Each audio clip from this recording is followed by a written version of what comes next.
In this video, I'm going to show you how to change location of Chrome download folder.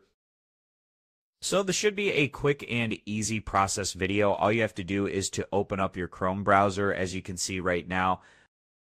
And then after that, in order to change the location of Chrome download folder, just go ahead, click on the three buttons at the top right, then scroll down.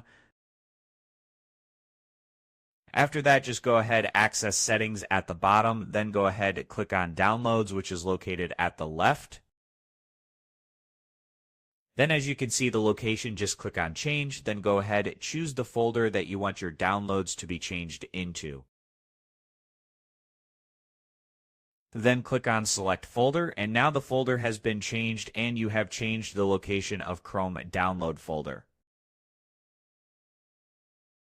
You can always come back to this and change it again. So this was an easy and quick process video. As always, thank you for watching.